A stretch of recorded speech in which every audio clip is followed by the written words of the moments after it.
NEET പരീക്ഷയ്ക്ക് ചോദ്യപേപ്പർ വിതരണം ചെയ്യാൻ താമസിച്ചതായി പരാതി. കോഴിക്കോട് ബാലുശ്ശേരി ശിവപുരം GHS സ്കൂളിൽ നടന്ന പരീക്ഷയിലാണ് വീഴ്ച സംഭവിച്ചതായി ആരോപണമുയർന്നത്. 25 കുട്ടികൾ പരീക്ഷ എഴുതിയ ഹാളിലാണ് വീഴ്ച സംഭവിച്ചത്. 1:50 വിതരണം ചെയ്യേണ്ട ചോദ്യം 2:10 വിതരണം ചെയ്തത്. 5 മണിക്ക് തന്നെ പരീക്ഷ അവസാനിപ്പിക്കുകയും ചെയ്തതായി വിദ്യാർത്ഥികൾ പറയുന്നു. ചോദ്യപേപ്പർ സൂക്ഷിച്ച മുറിയും പരീക്ഷാ ഹാളും തമ്മിൽ ദൂരമുണ്ടായതുകൊണ്ടാണ് ചോദ്യപേപ്പർ വിതരണം ചെയ്യാൻ വൈകിയത് എന്നാണ് വിശദീകരണം. പരീക്ഷ ആരംഭിക്കേണ്ടത് 1:50 ഞങ്ങൾക്ക് OMR തരേണ്ടത്. OMR ഫില്ല് ചെയ്യണം. 1:50 മുതൽ 10 മിനിറ്റ്. അത് ശ്രദ്ധാപൂർവമാണ് നമ്മളത് ചെയ്യേണ്ടത്. തെറ്റ് പറ്റിയാൽ ഇത് ഭയങ്കര, അതുകൊണ്ട് അത് ചെയ്യാൻ വേണ്ടിയിട്ടാണ് 10 മിനിറ്റ്. 2 മണിയാവുമ്പോൾ ഒരു ലോങ് ബെല്ല് വെക്കും. ലോങ് ബെല്ലിന് നമ്മൾ സീല് പൊട്ടിക്കുക, എഴുതി തുടങ്ങാം. 180 ക്വസ്റ്റ്യൻ, 180 മിനിറ്റ്. അപ്പൊ ഞങ്ങൾക്ക് പേപ്പർ തരുന്നത് 2:10 ശേഷമാണ്. അപ്പൊ ഞങ്ങൾക്ക് OMR ഫില്ല് ചെയ്യാൻ തന്നെ ഒരുപാട് സമയം പോയി. അതായത് 15 മിനിറ്റ് 15 ക്വസ്റ്റ്യൻ എഴുതേണ്ട സമയം പോയി. ക്വസ്റ്റ്യൻ പേപ്പർ വാങ്ങിക്കുമ്പോൾ കൃത്യസമയത്ത് വാങ്ങിക്കുകയും ചെയ്തു. നിങ്ങൾ ആവശ്യപ്പെട്ടിരുന്നോ ഞങ്ങൾക്ക് സമയം?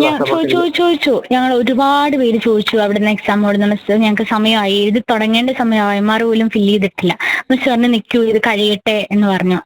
മിസ് അത് മറ്റേ വെരിഫിക്കേഷൻ ചെയ്തോണ്ടിരിക്കുകയായിരുന്നു ഓരോരുത്തരുടെ ഇത് വെച്ചിട്ടുള്ളത്. അല്ല, ഈ പരീക്ഷ കഴിഞ്ഞ് 5 മണിയാകുമ്പോൾ നിങ്ങളോട് ക്വസ്റ്റ്യൻ ആൻസർ ഷീറ്റ് വാങ്ങുന്ന സമയത്ത് നിങ്ങൾ ചോദിച്ചിരുന്നോ ഞങ്ങൾക്ക് ഫസ്റ്റ് കുറച്ച് സമയം ഡിലേ ആയിരുന്നു, അത് കൂട്ടിത്തരുമോ?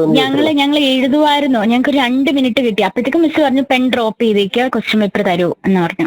ഓക്കെ. എത്ര ഇൻവിജിലേറ്റേഴ്സ് ഉണ്ടായിരുന്നു അവിടെ? 2 പേരാ. 2 പേരും ഒരേ നിലപാടാണ് എടുത്തത്. അതെ. പിന്നെ നിങ്ങൾ ആരോടെങ്കിലും പരാതി പറഞ്ഞിരുന്നോ? ഇല്ല. അപ്പൊ പാരന്റ്സ് പുറത്തുണ്ടായിരുന്നു. അപ്പൊ പാരന്റ്സിനോട് പോയി പറഞ്ഞു. അപ്പൊ അവര് പ്രിൻസിപ്പളിന്റെ അടുത്തോട്ട് വന്നിട്ട് പറഞ്ഞു, കാര്യം പറഞ്ഞു. അപ്പൊ പ്രിൻസിപ്പൾ എന്ത് പറഞ്ഞു? അവരുടെ ഭാഗത്ത് തെറ്റാണെന്ന് പറഞ്ഞു. സമ്മതിച്ചിട്ടുണ്ട് അല്ലേ? പരീക്ഷ എഴുതിയ ഒരു വിദ്യാർത്ഥി ജനം TVയോട് ഫോണിൽ നടത്തിയ പ്രതികരണമാണ് കേട്ടത്. ഈ വാർത്തയുടെ വിശദാംശങ്ങളുമായി ഗോകുൽ ചേരുന്നുണ്ട്.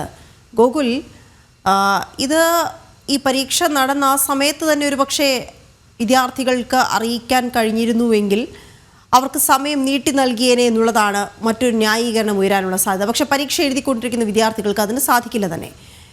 ഇത് പുറത്തറിഞ്ഞ ശേഷവും പ്രിൻസിപ്പൽ സമ്മതിക്കുന്നു വീഴ്ച സംഭവിച്ചിട്ടുണ്ട് എന്ന്. പക്ഷെ അവർക്ക് സമയം കിട്ടിയില്ല എന്നുള്ളത് വാസ്തവമാണ്.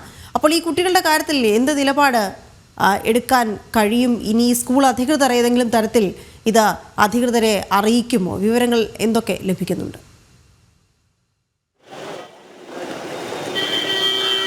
രക്ഷിതാക്കൾ എന്തായാലും ഹൈക്കോടതിയെ സമീപിക്കാൻ ഒരുങ്ങുകയാണ് എന്നൊരു വിവരമാണ് നമുക്ക് ലഭിക്കുന്നത്. എന്തായാലും കുട്ടികളെ സംബന്ധിച്ചിടത്തോളം 15ഓളം ക്വസ്റ്റ്യനുകൾ എഴുതാൻ വൈകി താമസിച്ചു. അതിനാൽ തന്നെ അവരുടെ മുൻ വിദ്യാഭ്യാസം, തുടർ വിദ്യാഭ്യാസമൊക്കെ പ്രതിസന്ധിയിലായിരിക്കുന്ന സാഹചര്യത്തിലാണ്. അതുമായി ബന്ധപ്പെട്ട് അവർ ആ സമയത്ത് തന്നെ അവരുടെ ആശങ്കകളൊക്കെ ഇൻവിജിലേറ്റേഴ്സുമായിട്ടും പ്രിൻസിപ്പളും ഒക്കെ ആയിട്ട് പങ്കുവച്ചിരുന്നെങ്കിലും ഈ ഒരു പ്രശ്ന പരിഹാരം, ഒരു സൊല്യൂഷൻ അവർക്ക് സാധിച്ചിരുന്നില്ല എന്നാണ് അറിയാൻ സാധിക്കുന്നത്. അതിനാൽ തന്നെ ഇനി നിയമ നടപടികളിലേക്ക് കടക്കാൻ ഒരുങ്ങുകയാണ് രക്ഷിതാക്കൾ.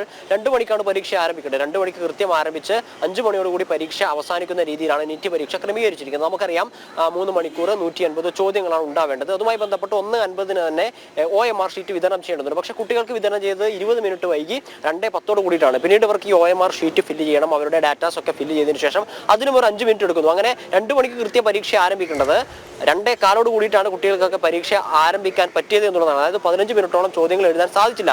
ഒരു പക്ഷേ ആ ഘട്ടത്തിലൊക്കെ ബെല്ലടിച്ച സമയത്ത്, ഓരോ സമയത്തും നമുക്കറിയാം, നമ്മൾ പരീക്ഷകളൊക്കെ കണ്ടിട്ടുള്ളതാണ്, ഓരോ കാര്യത്തിനും ഓരോ ബെല്ലുകളുണ്ട്. ഹാളിൽ കയറാൻ ഒരു ബില്ല്, OMR ഷീറ്റ് വിതരണം ചെയ്യാൻ മറ്റൊന്ന്, പരീക്ഷ എഴുതി തുടങ്ങാൻ മറ്റൊന്ന്, അങ്ങനെയൊക്കെയാണ്. അപ്പോൾ OMR ഷീറ്റ് വിതരണം ചെയ്യാൻ ബെല്ലടിച്ച സമയത്തായാലും ഈ കുട്ടികളൊക്കെ ഇൻവിജിലേറ്റേഴ്സിനോട് ആവശ്യപ്പെടുന്നുണ്ട് ചോദ്യ പേപ്പർ എവിടെ, OMR ഷീറ്റ് എവിടെയെന്ന്. പക്ഷെ കൊടുത്തില്ല. അങ്ങനെ 2:10 കൊടുക്കുന്നത് 2:15 എഴുതാൻ സാധിക്കുന്നു. 5 മണിയാവുമ്പോൾ സ്കൂളിലേക്ക് ഞാൻ വരാം. ജാമിദ ടീച്ചർ ടെലിഫോൺ ലൈനിൽ ചേരുന്നുണ്ട്. ജാമിദ ടീച്ചർ, ഈ കുട്ടി പറയുന്നത്, അതായത് ഒരു രക്ഷിതാവ് എന്ന നിലയിൽ കൂടിയുള്ള പ്രതികരണമാണ് ഞാൻ ചോദിക്കുന്നത്. ഏതാണ്ട് 15 മിനിറ്റോളം അവർക്ക് ആദ്യഘട്ടത്തിൽ നഷ്ടമാകുന്നു. പിന്നീട് ഈ സമയം അനുവദിച്ച് നൽകുന്ന ആ സമയം കൂടി ലഭ്യമാകാത്ത തരത്തിൽ, അതായത് ഏതാണ്ട് 15ഓളം ചോദ്യങ്ങൾക്ക് ഉത്തരം എഴുതാൻ കഴിയാത്ത സാഹചര്യം തന്നെ ഉണ്ടായിരിക്കുന്നു. ഇപ്പോൾ വലിയ വീഴ്ചയാണ് ഉണ്ടായിരിക്കുന്നത്. കാരണം നമുക്കറിയാം ഓരോ പോയിന്റും എത്രത്തോളം പ്രാധാന്യമുള്ളൊരു പരീക്ഷയാണ് കടന്നുപോയത് എന്ന്. പക്ഷെ ഇനി ഈ വിഷയത്തിൽ എങ്ങനെയാണ് നിങ്ങൾ മുന്നോട്ട് പോകാൻ ഉദ്ദേശിക്കുന്നത്? അതായത് ഞങ്ങൾ ഈ സ്ഥാപനത്തെ സംബന്ധിച്ചിട്ട് ആദ്യം തന്നെ ഞങ്ങൾ മനസ്സിലാക്കി, എല്ലാ പേരൻസും കുട്ടികളും രാവിലെ 11 മണിയോടുകൂടി ഗേറ്റിന്റെ മുമ്പിലെത്തി. ഒരു 11:05 ആയപ്പോഴേക്ക് ഇവർ ഗേറ്റ് തുറന്നു. വന്ന പേരൻസിൽ കുറച്ച് പേരെ ഇവരകത്ത് വിടുന്നുണ്ട്. മറ്റവരോട് ഇവർ പറയുന്നുണ്ട് 1 മണിക്ക് വന്നാൽ മതി. ഇവരങ്ങനെ പറയേണ്ട ഒരു കാര്യവുമില്ല. നമുക്ക് തന്ന ഇൻസ്ട്രക്ഷൻ അനുസരിച്ച് 11:30 മണി മുതൽ കുട്ടികളെ കയറ്റിവിടാമെന്നുള്ളതാണ്. ഇവര് 1 മണിക്ക് വന്നാൽ മതി എന്ന് പറഞ്ഞു. അതൊക്കെ ഇവരുടെ പ്ലാനിങ് ആയിരുന്നു. കാരണം 1 മണി ആയപ്പോഴേക്ക് ഞങ്ങൾ പിന്നീട് മോളുമായിട്ട് കാറിനകത്ത് പുറത്തിരുന്ന് 12:45 ബേക്കറി കൊണ്ടുപോയിട്ട് അവൾക്കൊരു ജ്യൂസും ഒരു പബ്സും വാങ്ങിക്കൊടുത്ത് അവളെ അതിനകത്തേക്ക് കയറ്റാൻ വന്നപ്പോഴേക്ക് ഭയങ്കരമായ ക്രൗഡ്. അപ്പോൾ ഇവർക്ക് കൂടുതൽ മതിയായ രൂപത്തിലുള്ള ടൈം ലഭിക്കുന്നില്ല ഇൻസ്പെക്ട് ചെയ്യുന്നതിന് വേണ്ടി. അപ്പൊ അങ്ങനെ കുട്ടികളെ കയറ്റി വിട്ടുകൊണ്ടിരിക്കുന്നു. മോള് പറയുന്നു 1:40 1:50 കുട്ടികൾ കയറി തീർന്നില്ല. 1:40 പ്രിൻസിപ്പൾ ഇറങ്ങി വന്ന് ഈ ചെക്കിങ് ചെയ്യുന്ന ടീച്ചേഴ്സിനെ വഴക്ക് പറയുന്നുണ്ട്. നിങ്ങൾ ഇത് എന്താണ് കാണിക്കുന്നത് എന്ന് ചോദിച്ചിട്ട്. അവിടെ ക്യാമറ ഉണ്ടായിരുന്നു. പ്രിൻസിപ്പൾ വന്ന് വഴക്ക് പറയുന്ന എല്ലാ ദൃശ്യങ്ങളും അതിനകത്തുണ്ട്. പിന്നീട് യാതൊരു ചെക്കിങ്ങും ഇല്ലാതെ കുട്ടികളെ അകത്തേക്ക് വിടുകയാണ് ചെയ്തത്. അപ്പോ ഞാൻ മനസ്സിലാക്കുന്നത് ഈ സ്കൂൾ അധികൃതർക്ക് പലരെയും ഒരു ചെക്കിങ്ങും ഇല്ലാതെ അകത്തേക്ക് വിടേണ്ടതായിട്ടുണ്ടായിരുന്നു. അതുകൊണ്ട് ഇവർ പ്ലാൻ ചെയ്ത് കളിച്ചതാണ് എന്ന് ഇപ്പോൾ ഞാൻ സംശയിക്കുന്നു എന്നത്. രണ്ടാമത്തെ കാര്യം, ഈ ഇൻവിജിലേറ്റേഴ്സ് എന്ന് പറയുന്ന 2 പേരെ സംബന്ധിച്ചിട്ട് ഈ ഇൻവിജിലേറ്റേഴ്സും പറയുന്നു, പ്രിൻസിപ്പളും പറയുന്നു അവർക്ക് മതിയായ എക്സ്പീരിയൻസ് ഉണ്ടായിരുന്നില്ല. അവർ ഫസ്റ്റ് ടൈമാണ്. ഇത്തവണ എയ്ഡഡ് സ്കൂളുകളിൽ കൊടുത്തത് പോലും പരിചയസമ്പന്നരായ അധ്യാപകർ ഇത് കൈകാര്യം ചെയ്യുന്നതിന് വേണ്ടിയാണ്. അവിടെയുള്ള അധ്യാപകരെല്ലാം അത് അൺഎയ്ഡഡ്, ഇപ്പൊ എയ്ഡഡ് സ്കൂളാണ്, മാനേജ്മെന്റ് എയ്ഡഡ് ആണ്. അപ്പൊ എല്ലാവരും അധികം പ്രായമില്ലാത്ത ആളുകളാണ്, ഒക്കെ ഫ്രഷേഴ്സ് ആണെന്ന് പ്രിൻസിപ്പൾ തന്നെ പറയുന്നുണ്ട്. അപ്പൊ അങ്ങനെ വരുമ്പോൾ ഒരുപാട് പണം വാങ്ങിയിട്ടാണ് ഇവരൊക്കെ അവിടെ കയറിയിരിക്കുന്നത്. ഒരു അധ്യാപിക, അതായത് ജ്യോതി എന്ന് പറയുന്ന ഒരു അധ്യാപിക, അവരും ഒരു സജിത എന്ന് പറയുന്ന അധ്യാപിക, ഇവർ 2 പേരാണ് മോളുടെ ക്ലാസ്സിനകത്ത് ഇൻവിജിലേറ്റർ ആയിട്ട് ഉണ്ടായിരുന്നത്. മോള് പറയുന്നു, എന്നെ ഇൻസ്പെക്ട് ചെയ്ത് അകത്തേക്ക് കയറ്റിയപ്പോൾ എന്റെ പല്ലിലെ കമ്പി പോലും ഡിറ്റക്ട് ചെയ്തിരുന്നില്ല. പല കുട്ടികളെയും യാതൊരു ചെക്കിങ്ങും ഇല്ലാതെ കുട്ടികൾ ഓടി ക്ലാസ് റൂമിലേക്ക് കയറുമായിരുന്നു. അപ്പൊ അതൊക്കെ ഇവരുടെ ഒരു പ്ലാനിങ്ങിന്റെ ഭാഗമാണ്. പിന്നെ ഞാൻ പോയി ചോദിച്ചപ്പോൾ ഇവരൊക്കെ വല്ലാതെ പാനിക്കാണ്. ആ ക്ലാസ് റൂമിലോ പ്രിൻസിപ്പലിന്റെ റൂമിനകത്തേക്കാണ് ഞാൻ പോകുന്നത്. അവിടെ ഒക്കെ ക്യാമറയുണ്ട്. ഇവരെല്ലാവരും വല്ലാതെ ഭയന്നിരിക്കുന്നു. Pen drop silent. അങ്ങനെ ഞാൻ പോയി പ്രിൻസിപ്പളോട് ചോദിച്ചപ്പോൾ പ്രിൻസിപ്പൾ ഈ ടീച്ചറിനോട് ചോദിക്കുകയാണ്, എത്ര മണിക്കാണ് തുടങ്ങിയത്? അവിടെ ക്യാമറയുണ്ട്. ഇതെല്ലാ കാര്യങ്ങളും പ്രിൻസിപ്പളിന് അറിയാവുന്നതാണ്. 1:50 കഴിഞ്ഞപ്പോഴും കുട്ടികൾ വന്നുകൊണ്ടേയിരിക്കുവാണ്. കാരണം 1:50 ആകുമ്പോൾ കുട്ടികളുടെ കയ്യിലേക്ക് ക്വസ്റ്റ്യൻ പേപ്പർ കിട്ടേണ്ടുന്ന ടൈമാണ്.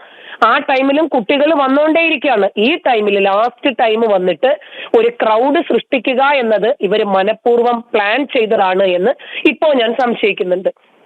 ഞാൻ പോയി ചോദിക്കുന്നു, ഒരു ജ്യോതി എന്ന് പറയുന്ന അധ്യാപികയോട്, നിങ്ങൾ ഇവര് 2 പേരുമായിരുന്നോ ഇൻവിജിലേറ്റേഴ്സ്? എന്തുകൊണ്ടാണ് എന്റെ കുട്ടിക്ക് 15 മിനിറ്റ് താമസിച്ചത്?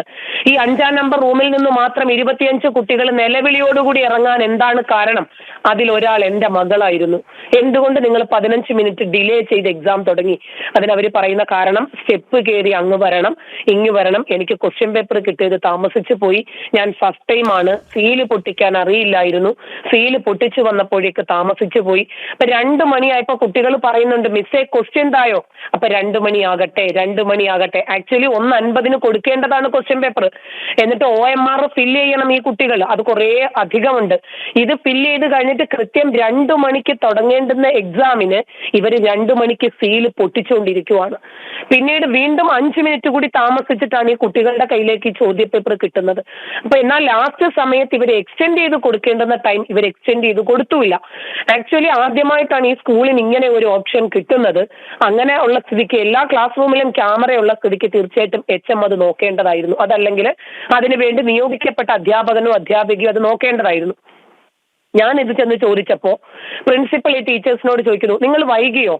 ഞങ്ങൾക്ക് ക്വസ്റ്റ്യൻ പേപ്പർ കിട്ടാൻ വൈകി, അതുകൊണ്ടാണ് വൈകിയത്. അപ്പം മിസ് HM ചോദിക്കുന്നുണ്ട്, നിങ്ങൾ എന്തുകൊണ്ട് ആ ടൈം എക്സ്റ്റെൻഡ് ചെയ്ത് കൊടുത്തില്ല? അതിന് ഇവർക്ക് മറുപടിയില്ല. അപ്പോഴേക്ക് ജ്യോതി എന്ന് പറയുന്ന മിസ് തല ചുറ്റി താഴെ വീണു. അവരും സജിത, 2 മിസ്സുമാരാണ് നിന്നിരുന്നത്. ഇതൊക്കെ ഇവരുടെ നാടകമായിരുന്നു. നമുക്കറിയാം, ഒരാൾ തല ചുറ്റി വീണാൽ ആദ്യം അവർക്ക് കൊടുക്കേണ്ടുന്ന ഫസ്റ്റ് എയ്ഡ് എന്താണ്?